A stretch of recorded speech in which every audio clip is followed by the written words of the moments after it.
This program is brought to you by the partners of A Rood Awakening International. Help others find truth. Support A Rood Awakening International today. Everyone makes mistakes, even scribes writing original Torah scrolls. Yes, but according to Jewish law, making an error with YeHoVaH's name in a scroll presents a very big problem.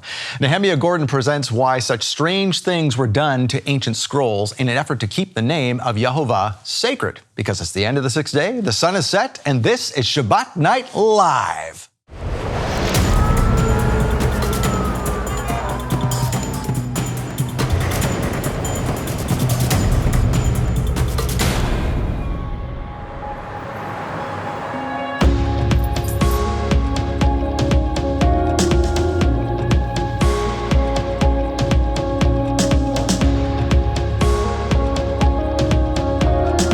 As they take this message out into the world. Well, Shabbat Shalom, Torah fans. Welcome to Shabbat Night Live with Michael Rood. You've heard it, I've heard it, we've always heard that if a scribe made an error when writing the name of YeHoVaH on a manuscript, that manuscript had to be completely destroyed. Well, is that true? Did it ever happen? And if not, what did happen if an error was made? Some very intriguing stories coming up with Nehemia Gordon. But first, we have an anniversary this weekend on the astronomically and agriculturally corrected biblical Hebrew calendar. It is the second Shabbat of the fifth month. And this weekend, that marks the anniversary of when Yeshua and his disciples harvested grain to eat on the Sabbath. Remember, they went through the fields and they rubbed the grain in their hands and they ate it. Well, that was considered harvesting, which was not breaking the Sabbath, by the way, according to the Bible. That was breaking the Sabbath according to the Pharisees, and that's exactly why Yeshua did it, to put it in their face. We can see more about that in event number 68 in the Chronological Gospels Bible. And speaking of that, we have something very special, so please welcome my co-host to talk about that, our partner services and product fulfillment leader, David Robinson. Good to be here. Great. Okay, so this is something we typically only do on something called Mission Monday. That's right. Which we do every November following Thanksgiving. A lot of people are really excited about this. Oh gosh, and this week you've probably already seen it. Maybe you haven't acted on it, but I want you to act before Sunday. This is our Summer of Savings. This is week 3 of this. We're doing a different sale every week, and this week we brought it out. 2-for-1 chronological gospels. Not just the Bible, not just the chart, not just the study guide, the TV series too, everything to do with chronological gospels, but it ends Sunday. So let's go through a couple of these things. David, you have the chart there. Oh yeah, let's we got roll the chart that out. here. If you can grab that. This is one of the coolest things. This is basically, if you ever wanted to explain to somebody what Michael Rood's life work was, you could basically just pull this out. Yes. This is figuring out what day, what week, what happened when in Yeshua's ministry, and how do the Gospels correlate? How do they line up? And this is the 70 weeks of Yeshua's ministry. And if you go 70 weeks, your friends say, it was 3.5 years. Right. You pull this out, you go through it, you really pay attention to what Yeshua said, when he said it, look in the Bible. You know what, in my mind, after seeing this for, working with the ministry for several years now, there is no way this is incorrect. Right. No way. It had to be 70 weeks because otherwise it doesn't line up. Right. And half of the things Yeshua said in the Bible won't make sense. So Exactly. That is a beautiful thing that explains in a nutshell what that is. And so what you can do is you can take that scroll and you can use the study guide to basically go through questions, very intriguing questions like, what was so special about the healing of the nobleman's son? Okay, good question. Let's look it up. Let's study about this. Why does Yeshua go up to Jerusalem?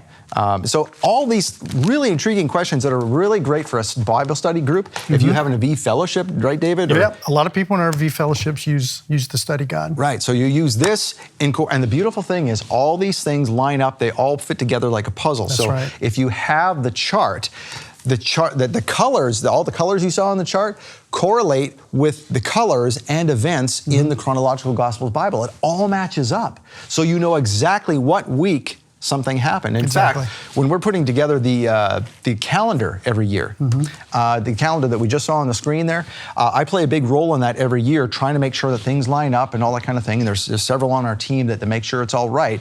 But we use that chart and we use the Chronological Gospels Bible to figure out what week is what in Yeshua's ministry. So the calendar, which is not really part of this sale, but you can get the calendar. It's only $19.95, right? So you get the calendar, you get a Bible, you get the chart, you get the study guide. You will become an expert like Michael Rood, dare I say, about what Yeshua did and when, and why it matters knowing when he did something. It really matters, because when you figure out when things happened, it lines up. Yeshua's life and ministry and his second coming line up with all of the feasts of YeHoVaH. That's right. And now it makes sense why he is the living Torah. And that's what makes a lot of Christians go, oh my goodness, I didn't really realize ties it that. all together. Now it fits together. Now they go, you know what?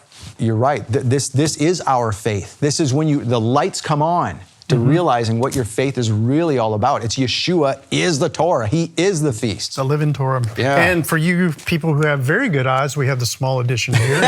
And if you have eyes like mine, you have the large edition. Now let's show a couple things about this. So open the small one, I'll open the large one, and you can just see the type difference. What we did was literally expand the type. That's all we did. We took the type, we expanded it, and that became the size of this. So it's about, I believe, about 30% larger, if memory serves correctly.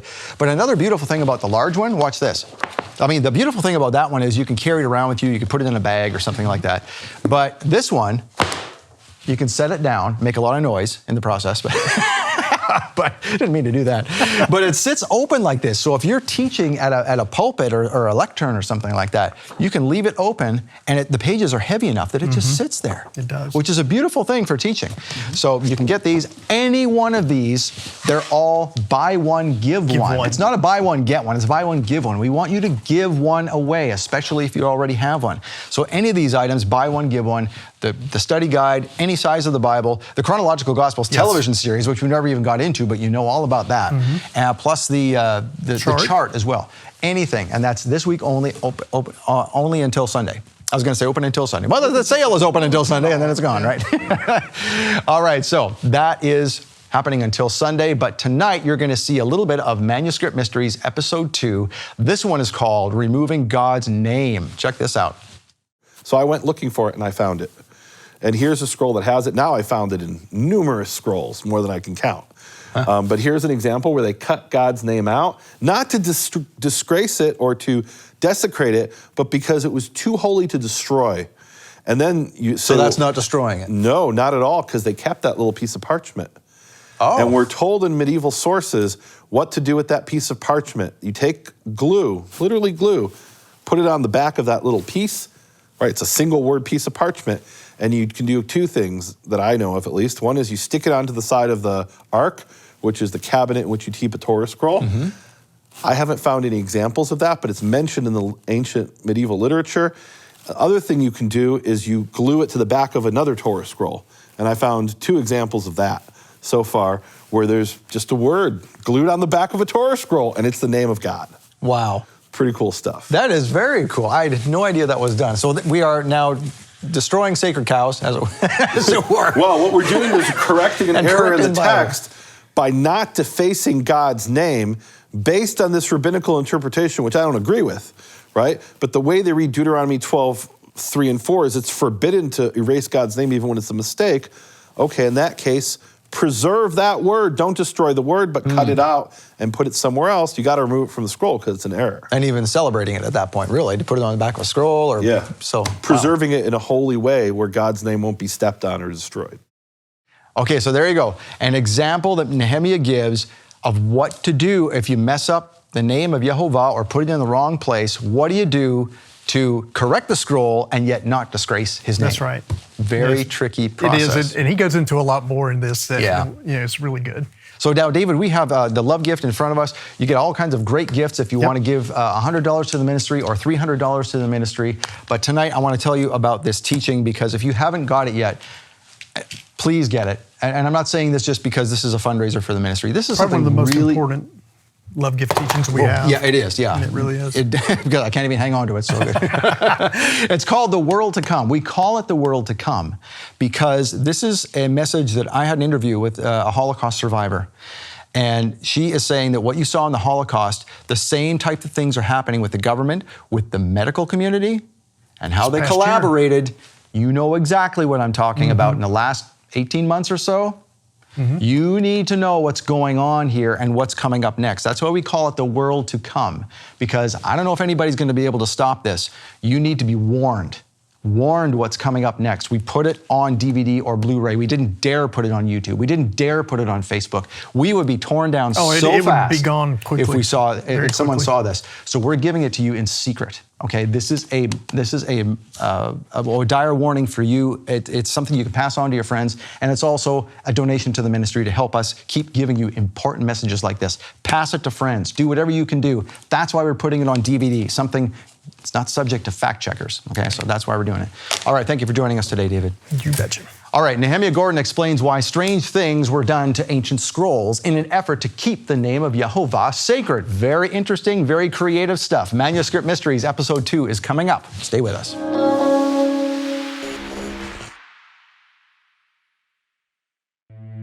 It's very, very unnerving for me to have to dig up those memories.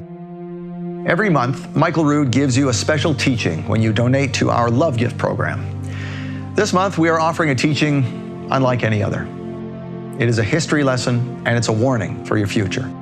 This month's teaching is an urgent alert from a survivor of the Holocaust, Vera Sharav, about today's collaboration between medicine and government, the very same type of collaboration she saw firsthand that led to the Holocaust. Medicine, when it leaves the private office, the private doctor with you, the patient, is something else entirely.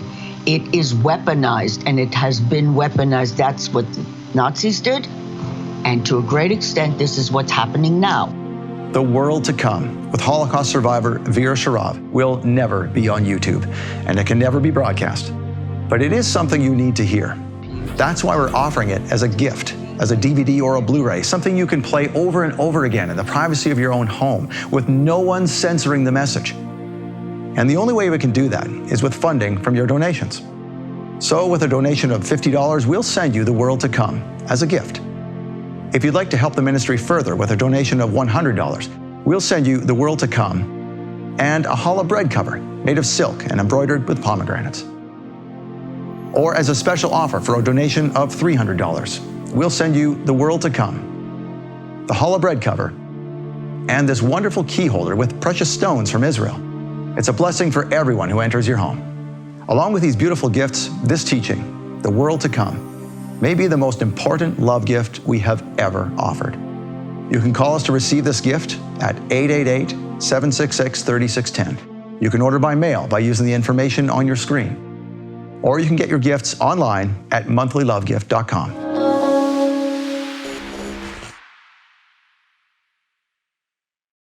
Yeshua said, Abraham saw my day and rejoiced. When did Abraham see his day? When the King of Righteousness, the Melchizedek, brought forth bread and wine. And when he brought forth bread and wine, it says that the Melchizedek blessed the Most High. And that prayer is still remembered and is what Yeshua said when he blessed the Most High the night of the Last Supper, the night before the Passover lambs were slain. Yeshua said, Baruch atah YeHoVaH, Eloheinu melech ha'olam, hamotzi lechem mi'aretz.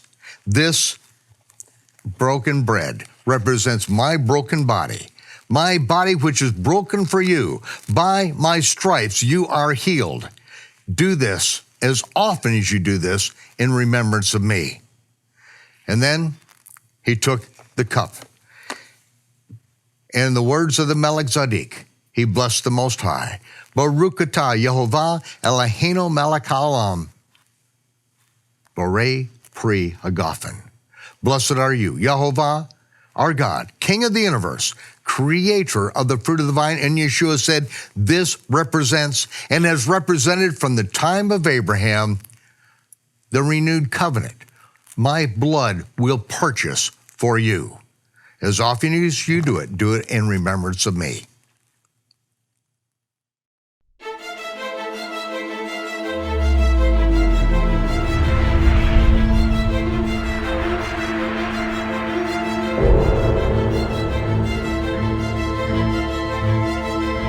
So you think you know the Torah. It's been corrected the whole time. No mistake has ever been made, especially not with the name of YeHoVaH. We're about to learn some new things with Nehemia Gordon. Welcome back to Shabbat Night Live. Thanks, Scott. Last week we touched on this, but we barely got into this. Well, and we kind of ended it at it wasn't ideal where we ended it. In other words, we ended it, what maybe people were thinking, so I can't trust my Bible, which is not what I'm saying at all. What I'm saying is that you've got to go and look at the manuscripts. You have to see what the evidence shows and compare and look at all the evidence. I want to show you some examples in Torah scrolls of the precision to which the scribes went to try and preserve every letter exactly as they received it, but we can still see the traces of their process. We see the smoking guns of how things were changed. And that's something different than previously assumed, right? Because before it was always, well, yeah, sure, you'd find corrections in a codex, but to find... Every Torah scroll is identical. We don't even need to study them. That was the attitude. They're literally identical. There's no differences.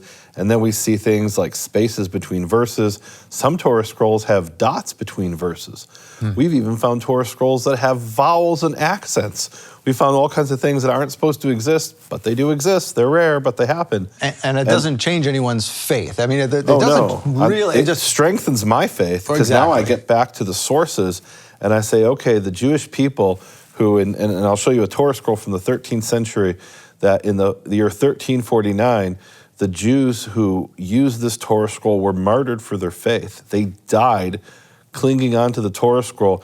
There's a collection of these Torah scrolls from this town in Germany called Erfurt. And on March 21st, 1349, they were attacked by the local Catholic population. It was at the height of the Black Plague, and they saw the Catholics were dying and the Jews weren't. And we don't know why that is. Maybe it was because Jews had cats. I have no idea. Or maybe all the washings or something. Could have been the washing. We don't know. But the Jews weren't, at least in that particular area in time, weren't as affected by the Black Plague.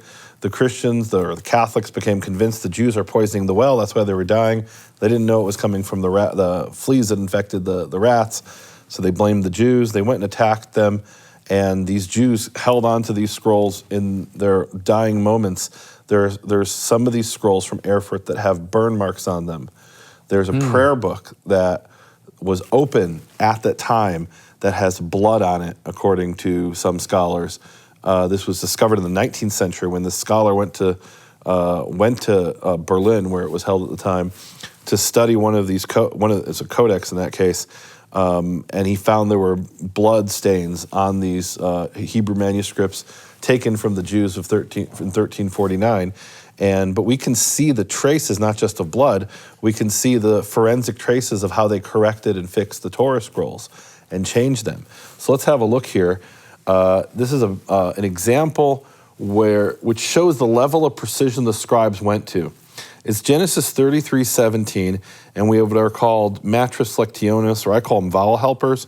There are certain letters in Hebrew that don't change the meaning and don't change the pronunciation. They're there to tell you there's a certain vowel when you read the word. And when the scribes came along, they wanted to copy every single letter down to these vowel helpers in specific instances of specific words.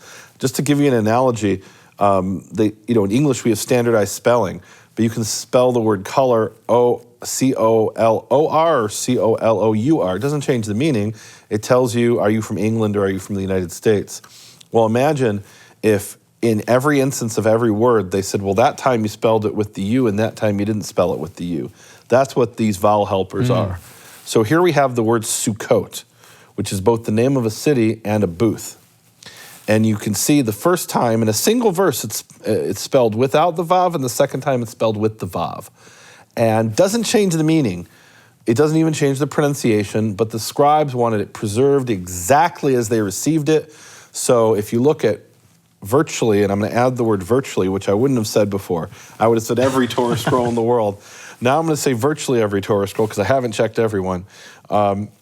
You'll see, as a rule, the first instance of this word in the verse has the Vav, and other way around. The first instance does not have the vav, and the second one does.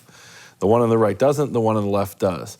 Now, again, it doesn't change the meaning, but they said this is what Moses wrote, this exact letter in this word of this verse, even if it's more than once in the verse, right? The same word appears twice, spelled two different ways, we have to reproduce it exactly. But things are a little bit more complicated than that. When you focus, when you zoom in, what do you find? So in the first instance of that word in the verse, originally it was written with a vav. Aha. Scribe came along, scratched off the vav, and now he's got a space in the middle of the word. So he scratched off the last letter, the tav, made it a wider tav. He stretched it out to fill in that space. So you can see the forensic traces of when the scribes are fixing the scrolls. It's very difficult to hide when a scribe changes something. It leaves traces behind. Sometimes you don't know what they changed, but you can tell something was changed. That's very interesting. And sometimes you can see exactly, as in this case, you see exactly what they changed. Here's another case. Here we again have a vowel helper, these matris lectionis. It doesn't change the meaning, it doesn't change the pronunciation. He had the word Shimoni, which is a Simeonite, somebody from the tribe of Simeon, and it had a vav in there, and the proofreader comes along, probably the original scribe, and he says, well, wait a minute, there's not supposed to be a vav in this instance. Again, it doesn't change the meaning, but they believed every letter was sacred. Some rabbis would take it one step further, and they'd say, if there's a vav or not a vav, we're going to read meaning into that extra vav. And I call it extra because it's not required there. They did that as early as Second Temple times. There's a famous example with the water libation, that the rabbis came along and they found what they call extra letters, meaning they didn't change the pronunciation or the meaning, and they said it spells out the word water. I did a thing with Michael about that, the waters of salvation. Oh, yeah. Okay. I'm not sure we talked about that detail, but this goes back to Second Temple times, that every letter was considered sacred, and we can see in this Torah scroll, they originally had a vav, and somebody scratched it out. I can still see that the vav was there. So the forensic traces are there. It's just so important. It gives me more confidence in my Bible. I can see not only what it says, but what it said before. And why did they change it? Well, usually they changed it because every Bible in the world, virtually, almost all Bibles in the world don't have a vav here, and so they wanted it to be uniform in accordance with what they considered the official version. Well, turns out the official version wasn't as official as they thought, because sometimes they're changing it contrary to the official version. We saw an example of that last week. It's rare, but it happens. Here he had a vav, he erased it. Here he was missing a yud, right? And again, this doesn't change the meaning, doesn't change the pronunciation. He scratched off part of the lamed, stuck in a little tiny yud, and then had to rewrite the rest of the lamed. And I can see the forensic traces of that, right? It's very hard to hide something in parchment. That one's pretty messy, as a matter of fact. A lot of them are extremely messy. Some of them are so messy, the scribe had to write in the margin. Usually this was done in a codex. They'd write in the margin, here's what I meant to do, but it's so messy you can't even read it. That actually happened. Now, we've got a bunch more examples here. A lot of times when we're looking at these things, we're kind of guessing at what the correction was. We don't always know. Sometimes you'll see an entire line that's been erased and then rewritten. Here I found something extremely rare. I found that there's these 5 words that are written smaller than all the surrounding words in the middle line there, the 4th line from the top, in this Torah scroll. And something presumably was left out. He scratched off a bunch of words and then rewrote them much smaller to squeeze in the word he was missing. Now, some scribes would write the missing word above the line. This scribe wanted to write everything on the line, and so he scratched off a bunch of words and rewrote them smaller. What word did he miss? We could only guess, except we don't have to guess this time, because in pencil, the scribe wrote, chaser et. The word et is missing. Now, well, that probably happened all the time, but in this case, the scribe left the pencil mark. Normally, that would have been erased because, pencil's not permanent. You can go and erase it. Nobody would ever know that something was written there. This scribe forgot to erase the words written in the margin. The word et is missing. So imagine the process here. The scribe is checking every letter, every word, and he comes to a certain place and there's an entire word missing, the word et. Now, et's a very interesting word. Some people call it the Aleph Tav word, right? It has the first letter of the alphabet and the last letter of the alphabet. It doesn't translate easily into English. In other words, if I say there's 10 words in the verse, in Hebrew and I translate it into English, I don't have a word that parallels the word et. It's what we call a direct object marker. It has a grammatical function. It's extremely important in Hebrew. It's not always required. You can have a perfectly good sentence without it, but it helps to understand the sentence. And the word et here was accidentally left out, and the scribe left the smoking gun. I've never seen this except this one time in all the scrolls I've looked at where the scribe messed up. And I don't know when the scribe did this. Maybe it's modern pencil, right? It's very difficult to say with the information I have available right now. It's relatively recent, meaning it's the last few hundred years this was done. And by the way, that raises an interesting point. When you look at Greek manuscripts, printing comes along around the year 1450, and it begins to spread, and people stop writing manuscripts. And you have manuscripts, but they're usually the copy that was brought to the printer. That's what we call the manuscript, right? We have more Jewish manuscripts that have survived after 1450 than before 1450, which kind of blows my mind. Like, wait a minute, why would somebody in the 19th century write a manuscript? And there's two main reasons.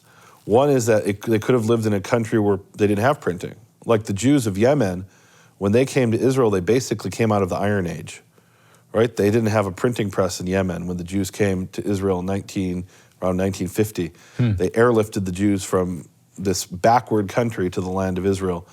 Other works were written by hand because the printing press was regulated. You had censorship. And for example, some of the manuscripts of Hebrew Matthew are from after 1450. Why write a copy of Hebrew Matthew? Just print it. Because it was illegal to print. They had censorship. Sounds familiar? People have ways of getting around censorship, at least up until now they had ways, and they would do that by copying it out by hand. So Jews still write Torah scrolls by hand. So this could be modern, but it's a beautiful example of what may have happened, relatively modern, or it could be a few hundred years old. It's an example of the type of thing that would have happened in the Middle Ages where they wrote something in an impermanent way. And we can sometimes see this, that they wrote something even with ink in the margin and then scratched it off. And what did they write in the margin? Probably there's a word missing here. Come back later and fix it. So I love that we can see the traces of it. Here we have something interesting. We have a hole in the scroll. Right, and why is there a hole? Well, maybe the animal, as they were scraping the animal's skin, they accidentally scratched it and put a hole in it. And so they sewed it up, and you can see the sew marks. Yep. And what we know about this is that this hole was made before the letters were written. How do I know it was before the letters were written? Because there's an olive on top of it, and the olive stretches very wide to cover from both sides of this tear of the hole. On top of that, so it predates. And then there's letters there that are squeezed in. There's letters that are stretched. This dilating and contracting we talked about with the letters in the previous program. So they have holes. Why are holes important? You'll see in a minute. Here's a hole that was sewed up, probably from before the scroll was written based on the spacing, and the hole remains sewed up. Here the hole was never sewn up. It was left. Here's a tear that, again, happened before the scroll was written. I can see from the shapes of the letters, they're written to fit the hole. So we have these tears and holes. Now, this is a different type of hole. This hole is nothing like the holes we saw before. And when I saw this, I'm like, wow, what's going on here? Now, what is going on here? We have a very common type of scribal error that happened. And I got to tell you up front, I'm guessing, because the hole consists of something cut out. And I don't have what was cut out. It's gone. But it's a reasonable guess based on the context here. And I've seen many examples like this, so you kind of get a feeling for these things. So what happened? The scribe got to the end of the line, jumped to the next line, and copied the letters YeHoVaH, the name of God, YeHoVaH, but he did it from the following line. So he copied it into the wrong place. Now he's got a problem. And what's his problem? So the rabbis have a law. And the law is, this isn't commanded in the Torah, but they derive it from the Torah. It's Deuteronomy chapter 12, verses 3 to 4. Let's see what it says. It says in Deuteronomy 12, tear down their altars, talking about the pagan Canaanites, smash their pillars, put their sacred posts to the fire, and cut down the images of their gods, obliterating their name from that site. Meaning the name of the pagan gods. So this idea in Deuteronomy in particular, we see it in Exodus as well, that a place where God puts his name is holy, And so the place where you worship Baal, that's a place where the pagans believe Baal put the name of Baal. And Ishtar, Easter, put the name of Easter, Ashtoreth. So it says, obliterating their names, the pagan gods, from that site. And then it says, do not worship YeHoVaH your God in like manner. That's what it says in the JPS. Let's look at the King James Version. So it says, you shall do not so unto the Lord your God, meaning unto YeHoVaH your God. So what is it you should not do so?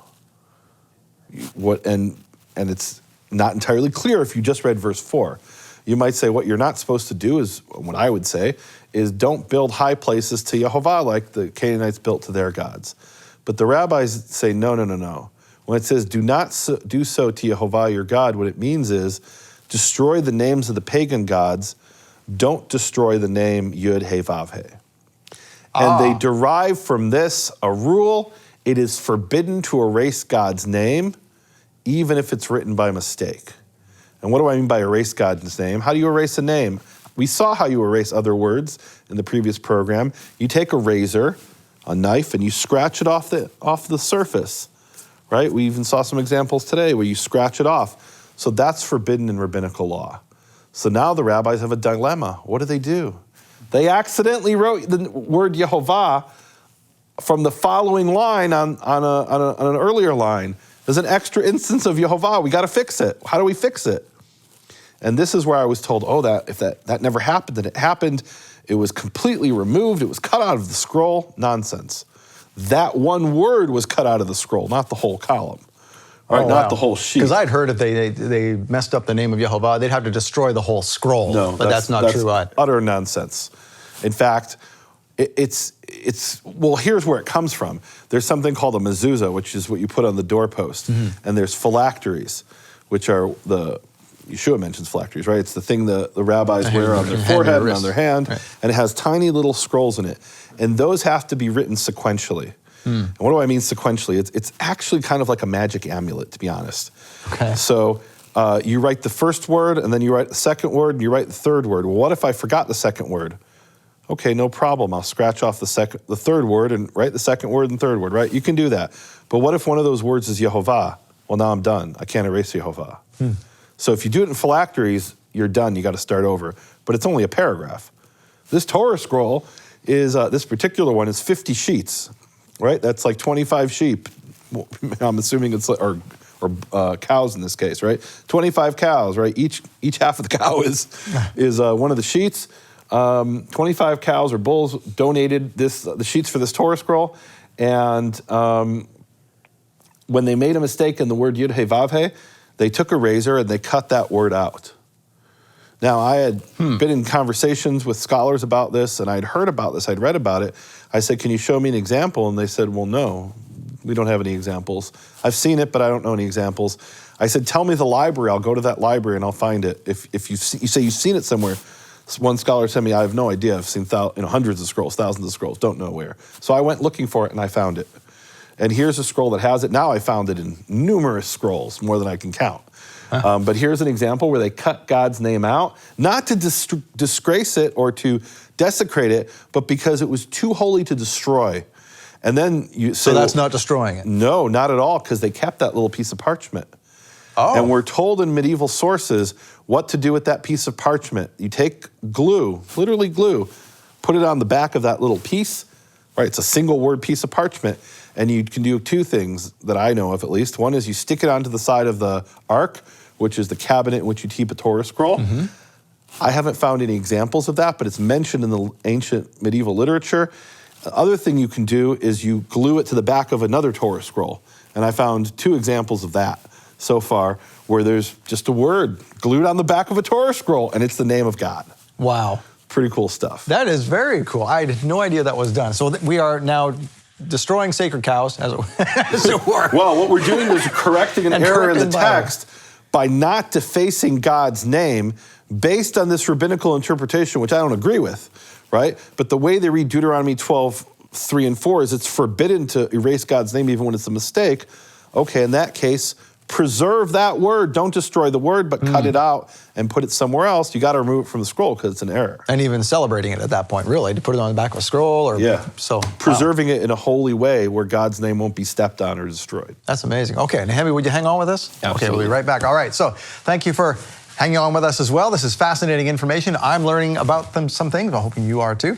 And we have more to come in the second half of Shabbat Night Live, but we just want to take this time to ask you to donate to Shabbat Night Live, because without you, Nehemia can't be here. We can't have Shabbat Night Live. So we want to thank you, and you are not only providing this program so that you can watch it, but so that others can watch it into the future. So we want to give you a couple minutes to pray about a donation to this ministry so we can continue doing what we do here, and we'll be back in just a couple minutes. Thank you.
Well, I want to thank you for your support of Shabbat Night Live on behalf of myself and on behalf of our guest today, Nehemia Gordon.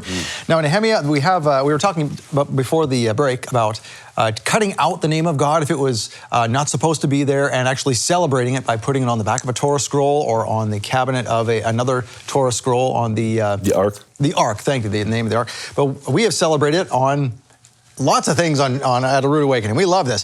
So we have this from the Aleppo Codex. This is YeHoVaH on the cup here. And some people complain to us and say, you are disgracing the name of YeHoVaH because that's not the name of YeHoVaH. That's a het. That's not a hey, because the hey on the left side of the letter is not supposed to connect to the top. And they say, why is that? And I gave some lame excuse. I said, well, maybe in the Torah scroll, because it's made of animal skin, maybe the ink ran. I said, I don't know. So what's the official reason here? So this is really important. It's a great question. I'm so glad we opened with this. So the shapes of the letters have changed over time, and how they were written has changed over time. That's actually one of the things I found.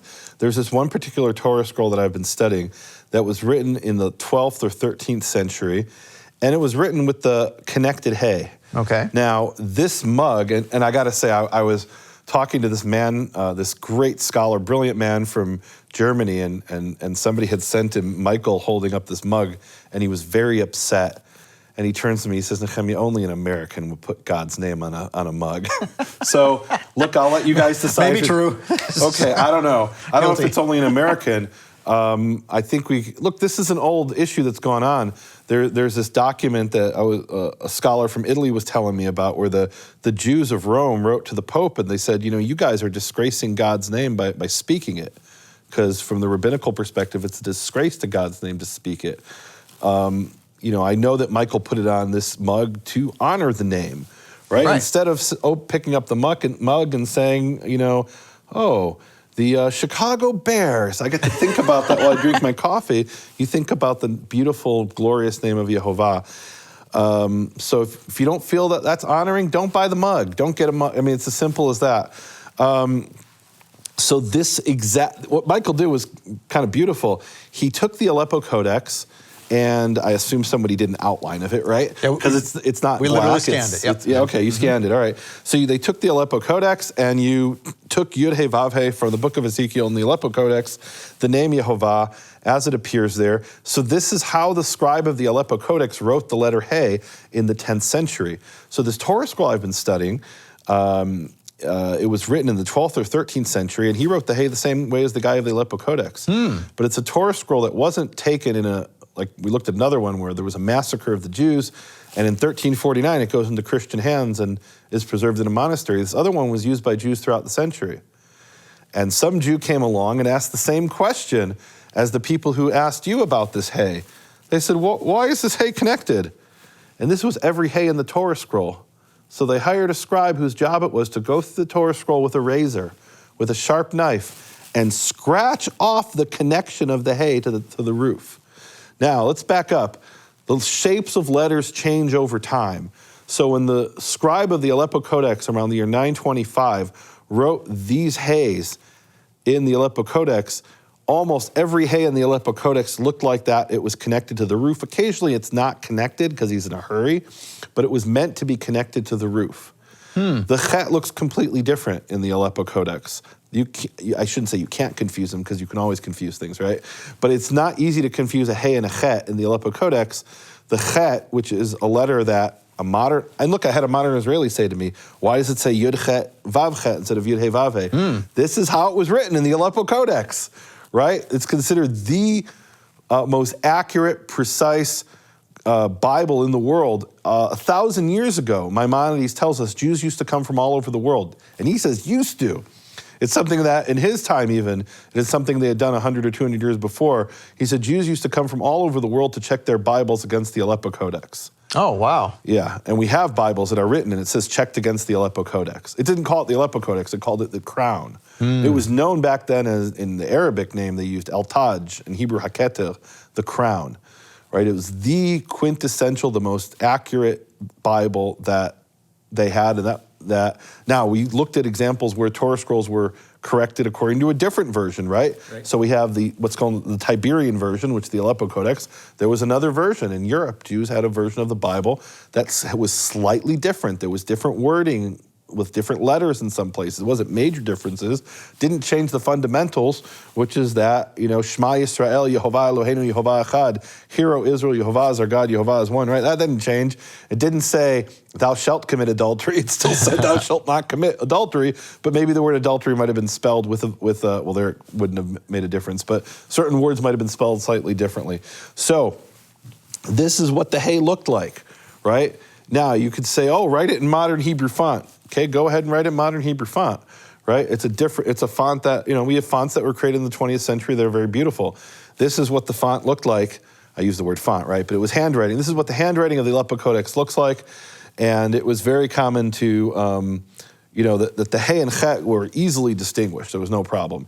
Anybody who studies medieval Hebrew codexes, and particularly the Aleppo Codex in that period, and if you wrote this as a normal He, they'd say, well, you got the period wrong. Right? You're projecting back into time something that didn't exist back then, or it's just different. It's really interesting. Somebody sent me a video about, they did these sound graphs, and I don't know a lot about this, but I'm just saying that this 30-second video somebody sent me, that when somebody would speak the letters Aleph, Bet, that the sound graph looked like an Aleph, and the sound graph looked like a Tet, for example, the ninth letter of the alphabet. And having studied all these manuscripts, I asked what to me was a kind of an obvious question. Why does it look like a 21st century Tet? Shouldn't it look like a Tet? That, in other words, they were saying when you say A, B, C, D, and the sound graph looks nothing like an A, nothing like a B, but when you say the Hebrew alphabet, it looks like the letters of the Hebrew alphabet. But it looks like a modern Hebrew Aleph and a modern Hebrew Bet, not the Paleo Hebrew. So, originally the Torah was obviously written in Paleo Hebrew. I'm dealing with in these manuscripts I'm showing you as it was preserved throughout the ages, right? And what Bible do we have today? Right? Where do we get our Hebrew Bible today, right? It's preserved in manuscripts. Well, those manuscripts, if they don't agree, I want to know what those disagreements are, just like I do with the Greek New Testament. Right, yeah. And if I'm studying any document. So anyway, interesting. You showed me a modern tet, that when somebody speaks the word tet, it looks like a modern tet. All right, well. So just real quick, is the modern chet very thicker on the left-hand side? Is that how we distinguish? So let's start with the chet of the Aleppo Codex, right? Didn't have this little extra piece here. We call this in Hebrew a chupchik. It didn't have a chupchik. A chupchik is anything sticking out. Actually, chupchik is literally the spout of a tea kettle. Okay. Right? So it's got a little chupchik, right? This little extra piece distinguishes a hay from a chet. So it's cut off at the modern chet, it depends on the font, right? You have fonts that look, and I've had people say this to me, Nehemia, you put something on your website in Hebrew and I can't read it. And I'm like, why can't you read it? They're like, well, I learned to read from this particular Bible, and that's the shapes of the letters are different. So, okay, they're different in your eyes, and they are different, right? Like we have serifs and sans serifs, right? So if you have a chet that has serifs, which are these little kind of doohickeys, I call them doohickeys, they're little decorations, little flourishes on the letters, then the chet might have some flourish. There's all kinds of different chets that look different throughout the period. Not unlike a modern person who speaks English trying to read a Bible from the 17th century. Even think about this. Think about the letter G, the lowercase g. There's how we are taught to write it by hand. And then there's that thing where it's almost like a pair of glasses on their side, right? Which is the lowercase g in print. Well, why is that? Where'd they get that from? Well, there's different ways of writing the letter, and one is preserved in print and one's preserved in handwriting. Well, when we're dealing with manuscripts, everything is handwriting. Right? You have different handwritings in a period, and then over time, the handwriting changes. So you had a period where the chet was connected. In the Dead Sea Scrolls, the leg of the chet, the hay. The left leg of the hay, we call it the left leg, is connected. And then at some time in the 11th or 12th, 13th century, it becomes disconnected. And for a time, people still connect it, right? And then sometimes they do, sometimes they don't, right? You have a transition period. And then you get to the period where we never correct it. And they take out the Torah scroll in the synagogue, and they're like, wait a minute, we never noticed this. We were told by the rabbi who visited last week that the left leg of the hay is not supposed to be connected. In our Torah scroll, it looks like what we think is a chet. Let's hire a scribe to sit there and scratch out. Imagine the work involved in scratching off every single instance, which incidentally is a violation of rabbinical law for a different reason. I won't go into it. But there's actually rabbinical scribal law. You can't form a letter by changing the shape of what's another coherent letter, but it doesn't matter. Not to mention, you'd have to touch every instance of YeHoVaH. You would have to, and they're not supposed to do that, but they did. And this is the most important thing I learned from the study I've been doing in the last few years, is that you could have whatever rules you want written in the official rabbinical guides of what you're supposed to do. The scribe who's in a village somewhere, living on the edge of poverty, and he just spent a week writing an entire sheet. It takes about a week to write a sheet, and he makes a mistake. Maybe he's supposed to remove that whole sheet, but push comes to shove, he's got to feed his family, and if that means it's not so aesthetic, it might be kind of weird looking, he'll still do it. Let's look at what we looked at in the previous segment here. I showed you here how the scribe made a mistake. He accidentally wrote YeHoVaH on the wrong line. And that happened 22 times in this scroll. There are 22 places where they cut out YeHoVaH or another divine title like Elohim. Let's zoom in on it. You can see originally the scribe put a ink rectangle around the name YeHoVaH, and then at a certain point he came later and said, well, that's confusing, right? The ink rectangle means don't read this word. But let's make it prettier, so they cut out all the instances of YeHoVaH that were written there by mistake, not to desecrate it, on the contrary, to honor it. Here's another example where they cut it out. This happened 22 times in this scroll alone. Here's a different scroll, and this is a beautiful example. We can get into the mind of the scribe who made the mistake. We have a very unusual phrase. There's a common phrase, and YeHoVaH spoke to Moses. And here it's supposed to say, and Moses spoke to YeHoVaH. How many times does that appear? I think it's 5. Where it says, and YeHoVaH said, or Moses said to YeHoVaH. I even said it wrong just now, right? It's so common, YeHoVaH said to Moses. We have something like 5 times, if I'm not mistaken, where it says, and Moses spoke to YeHoVaH, or Moses said to YeHoVaH. So the scribe originally is writing, and he makes the mistakes. He writes YeHoVaH. How do I know he writes YeHoVaH? Because if it was a different word, he would have just scratched it off. Here he had to cut it out with the razor.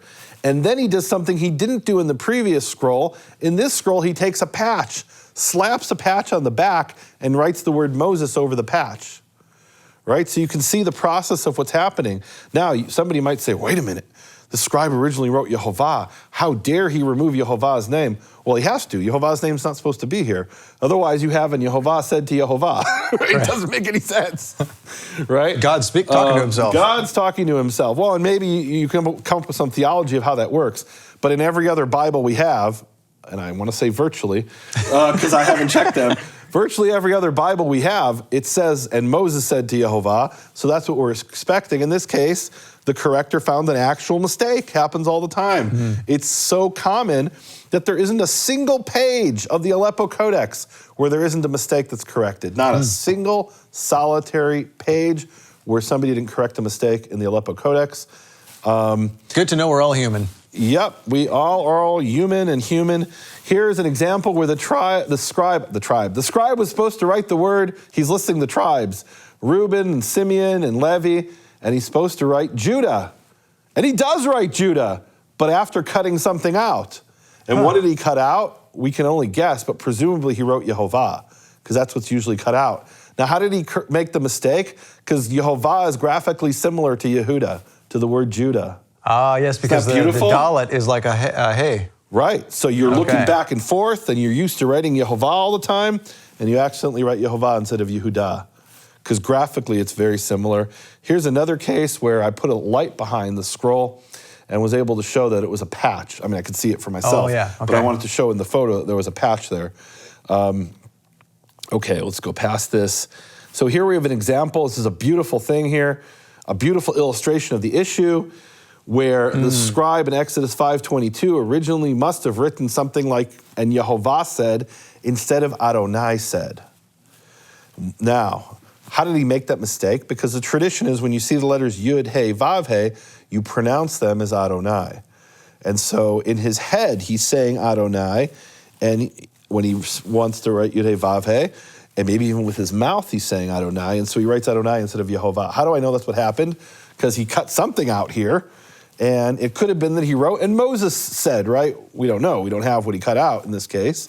But it's more than likely he wrote YeHoVaH, replaced it with Adonai. And that's actually a really important point, that the scribes were very meticulous, distinguishing between Yud, He, Vav, He, the name of the creator of the universe in Hebrew, YeHoVaH, and Adonai, which means Lord. Right? Lord referring to God, Lord with capital L. In English, Hebrew doesn't have capital letters, but it had, even though they read Yud, He, Vav, He as Adonai based on tradition, if it was supposed to be written YeHoVaH, they wrote YeHoVaH. And it was supposed to be written Adonai, they wrote Adonai. And if they made a mistake, they went and corrected it. Now, how do I know it's a mistake? Maybe this is supposed to say YeHoVaH. And that's something that was actually argued by a scholar named Christian David Ginsburg.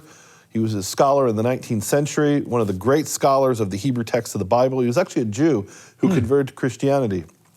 He was named by his parents David Ginsburg, and he added the name Christian David Ginsburg when he converted. Oh.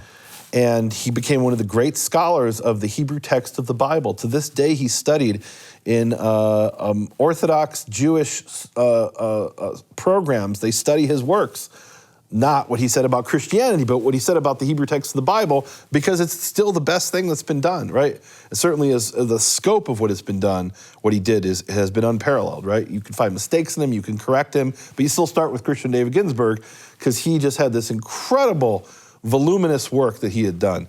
Incredible stuff. And he argued that we have 134 instances, is a famous thing, especially in the Hebrew Roots movement. There's 134 instances in which originally it said YeHoVaH, and they were replaced in those 134 instances with Adonai.